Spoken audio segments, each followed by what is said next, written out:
What is up, Hope Online family, and how y'all doing today? Today is Martin Luther King Day, and today we are going to celebrate. And how are we celebrating exactly? We are celebrating Martin Luther King Day. How I'm going to recite Dr. Martin Luther King's speech today, as well as state a few words. Um, on today. So, um, like I said, I'm gonna state a few words and everything, and I'm gonna recite his very famous speech, that I know and love. I listened to it this morning, his "I Have a Dream" speech. So, Dr. Martin Luther King, was a legend. He was one. He really helped us as a black people. He did so much, and there's still so much more to be done. So I'm gonna go ahead and I'm gonna recite the speech. I'm happy to join with you today in what will go down in history as the greatest demonstration for freedom in the history of our nation. 50 years ago, a great American in whose symbolic shadow we stand today, signed the Emancipation Proclamation. This momentous decree came as a great beacon of hope to millions of slaves who had been seared in the flames and withered who have been seared through the flames of withering injustice. It came as a joyous daybreak to end the long night in their captivity, but 100 years later, the colored America is still not free. 100 years later,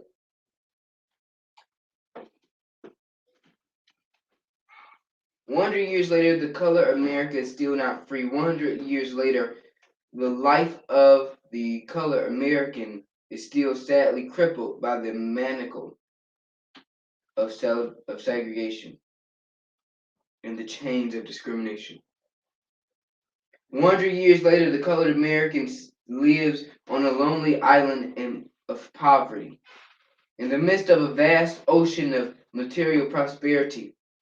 100 years later, the colored American is still languished in the corners of American society and finds himself in exile in his own land. So, what we have come here today to dramatize. So, we have come here today to dramatize a shameful condition. In a sense, we have come to our nation's capital to cash a check. When the architects of our great republic wrote the magnificent words of the Constitution and the Declaration of Independence, they were signing a promissory note to which every American was to fall heir. This note was a promise that all men, yes, black men, as well as white men, would be guaranteed the inalienable rights of life, liberty, and pursuit of happiness. It is obvious to say that America has defaulted on this promissory. It's obvious that today that America has defaulted on this promissory note in so far as her citizens of color are concerned. Instead of honoring this sacred obligation, America has given its colored people a bad check, a check that has come back marked insufficient funds. But we refuse to believe that the Bank of Justice is bankrupt. We refuse to believe that there are insufficient funds in the great vaults of opportunity of this nation. So we have come to cash this check, a check that will give us, upon demand, the riches of freedom and security of justice. We have also come to this hollow spot to remind America of the fierce urgency of now. This is not a time to engage in the luxury of cooling off or to take the tranquilizing drug of gradualism. Now is the time to make real the promise of democracy. Now it is the time to lift our nation from the quicksand of racial injustice to the solid rock of brotherhood. Now is the time to make justice a reality to all of God's children. I would be fatal for the nation to overlook the urgency of the moment and to underestimate the determination of its colored citizens. This sweltering summer of the colored people's legitimate discontent will not be passed.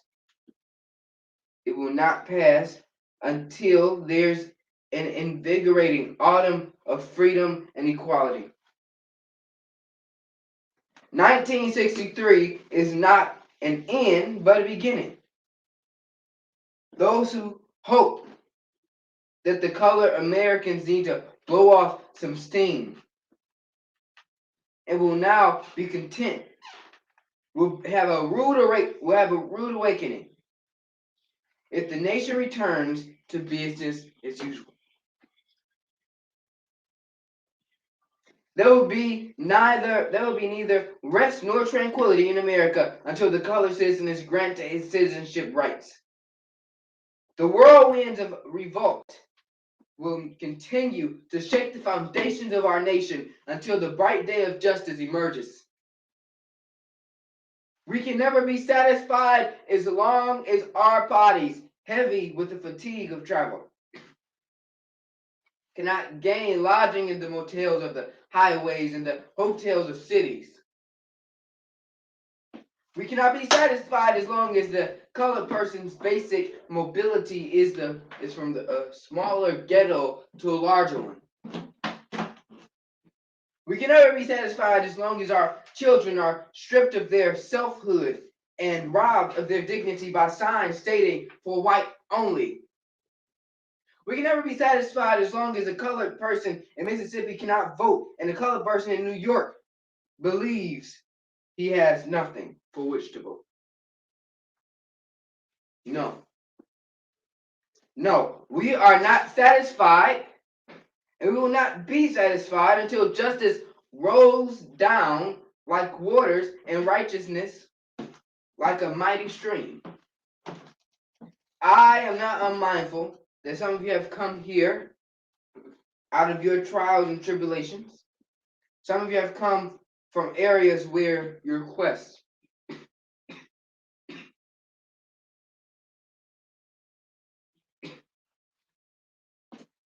some of you have come here from areas where your quest for freedom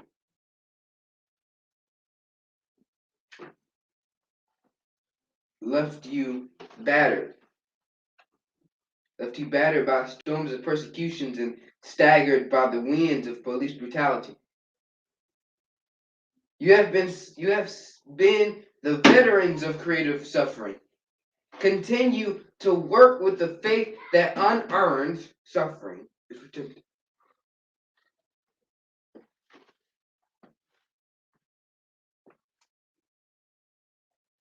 Go back to Mississippi.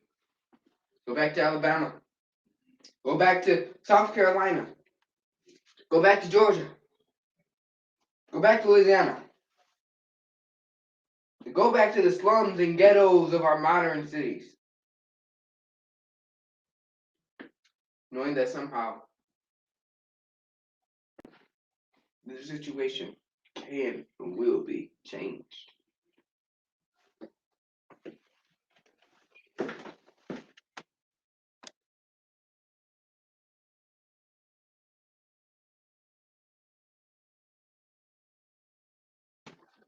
And go back knowing that this situation can and will be changed. Let us not wallow in the valley of despair. I say to you, my friends, we have the difficulties of today and tomorrow. I still have a dream. It is a dream deeply rooted in the American dream. I have a dream that one day this nation will rise up and live out the true meaning of its creed. We hold these truths to be self-evident that all men are created equal.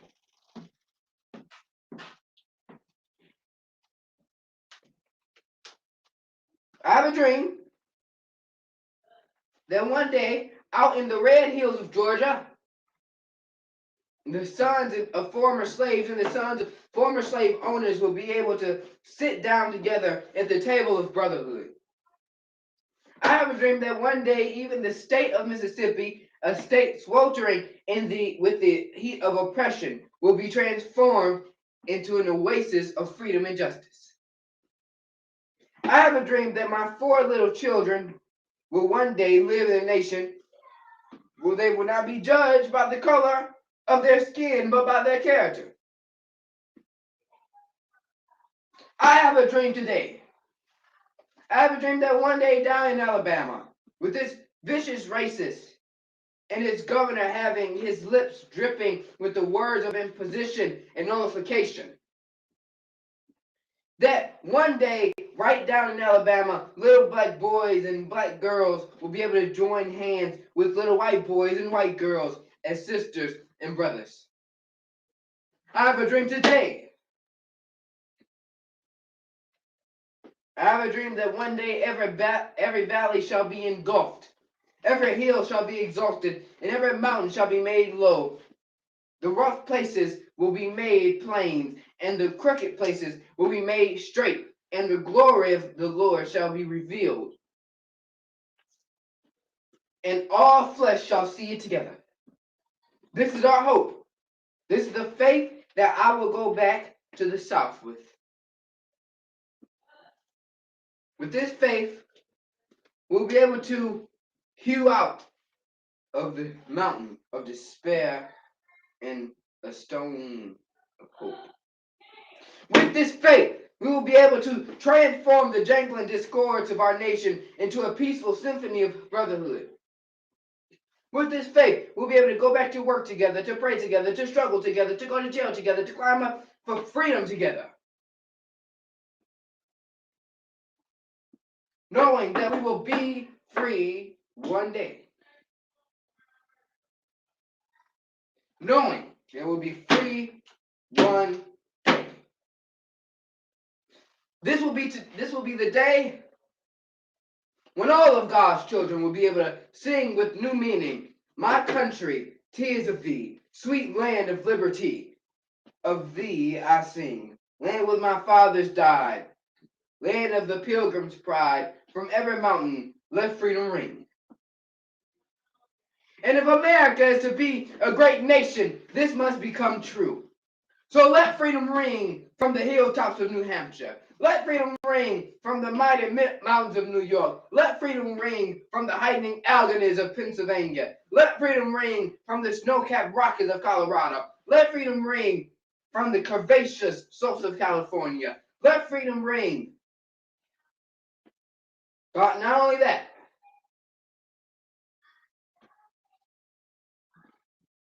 let freedom ring from Stone Mountain of Georgia. Let freedom ring from every hill and molehill of Mississippi and every mountainside.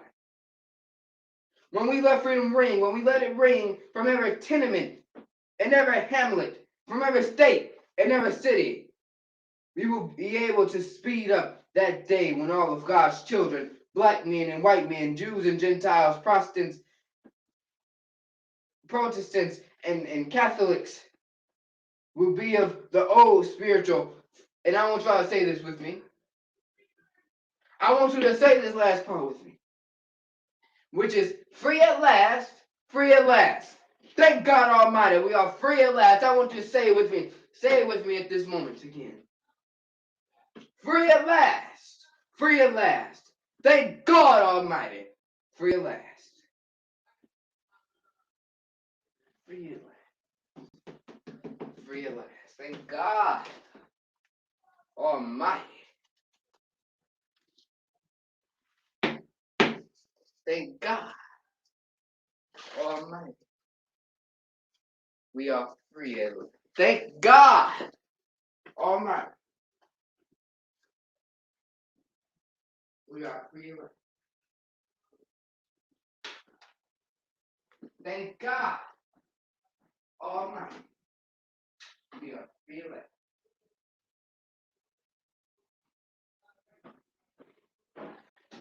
Free at last. Free at last. Thank God Almighty. We are free at last. I would not be able to stand from where I stand today,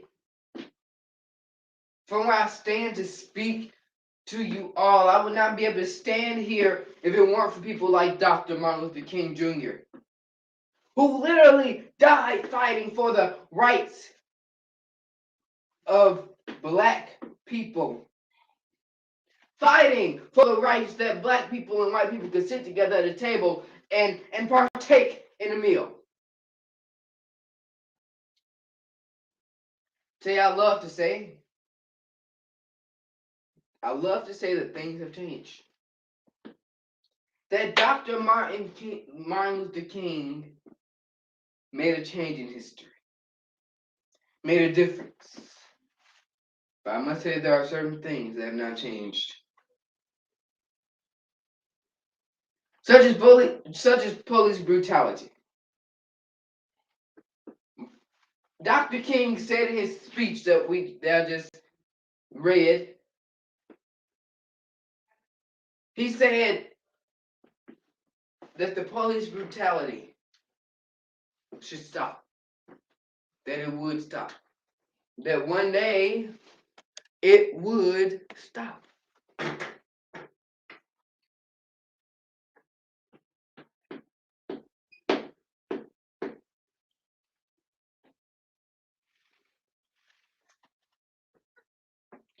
The people who wear a badge, who pledge to protect and serve, to protect the American people, beat down the American people. Why is it that people have stopped fighting for their rights as American citizens?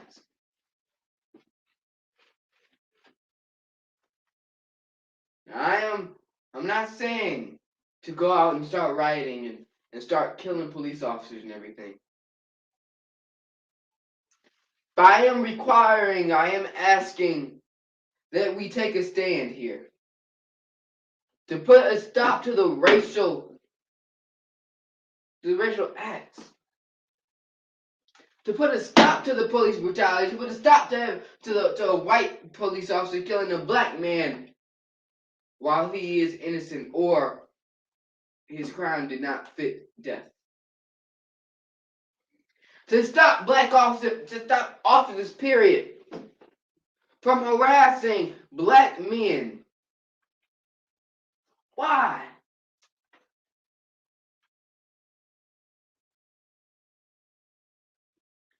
Officers now see a black man, or they see a black man in a nice car. See a black man actually dressing clean, and they assume that because that black man is in a nice car, because that black man has money, because that black man is dressed nice, that they are drug dealers.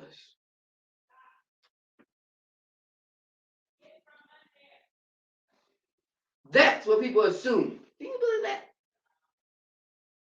You can look at me and just think and just assume and just say that I am a drug dealer.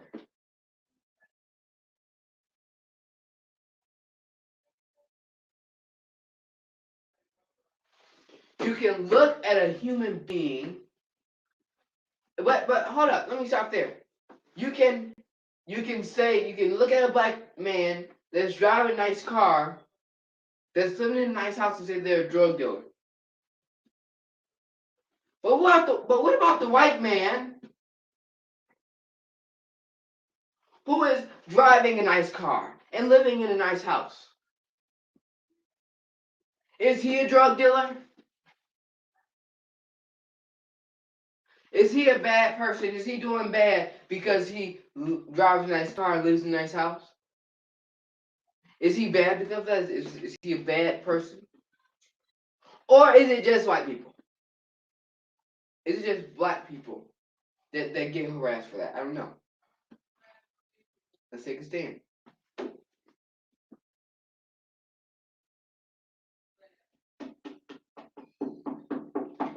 I dare you.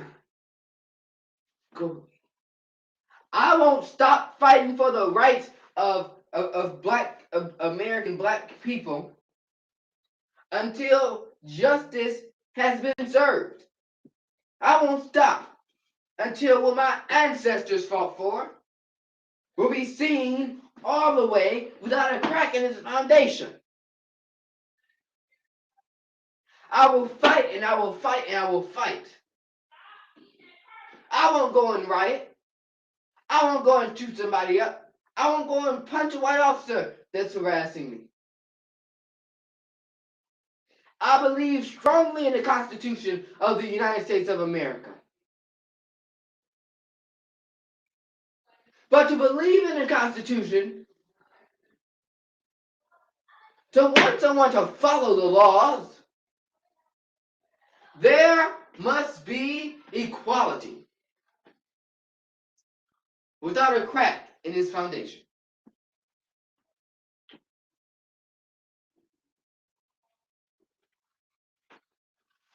How do you expect young black people to get older and follow all the laws and do what you want them to do, to follow the Constitution, if they see their fathers being harassed for nothing? If they see their mothers being attacked by white police officers? If what they still see today is that whenever they leave their home, if they don't live in a suburban area, to be called broke, penniless, to go to a suburban area and little Caucasian girls and boys whispering to each other, nigger.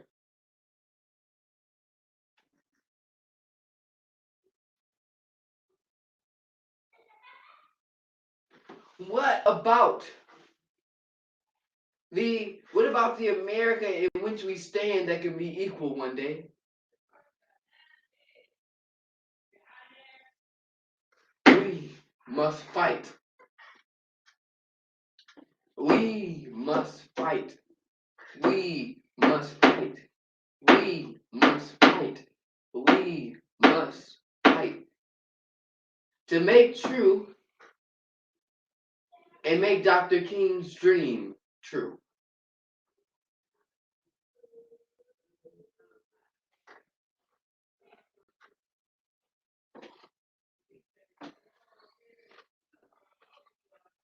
As the American citizens, we must put a stop to this police brutality out here. So with that being said, thank you for watching. Dr. King was a great man who lived for some years, who lived for I believe to 39, and he fought for my rights and your rights. That a black man and a white man, that a black woman and a white woman, that a black family and a white family will be able to sit down together and have dinner. They'll be able to partake in a meal. He died fighting for that dream.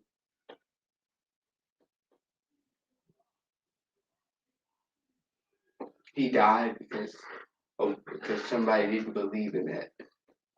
Somebody didn't believe in that dream. They didn't believe that dream could or should have come true. They didn't. I believe that dream should, could, and will come true one day. Listen,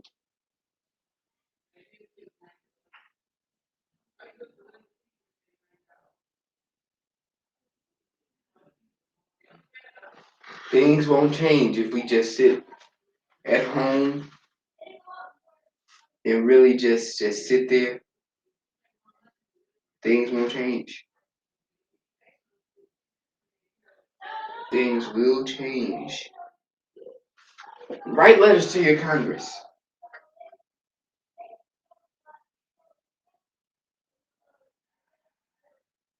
On voting day,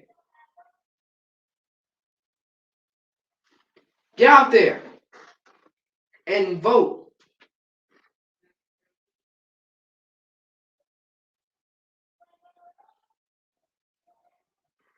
Things change when we work together.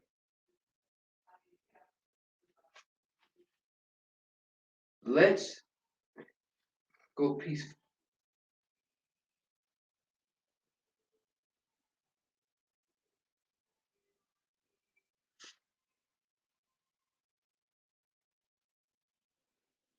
Let's do this thing peacefully. Peacefully, I'm telling you. Let's do this thing peacefully.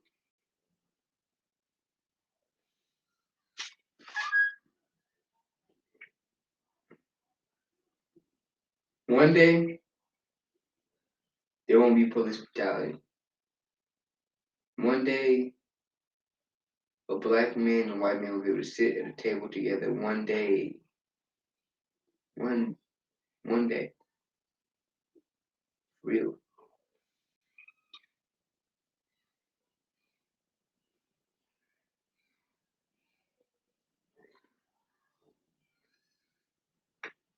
Thank you guys so much for joining me today.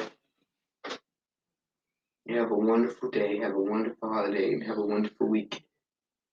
I'll see you next week. Thank you. Love you. Bye bye.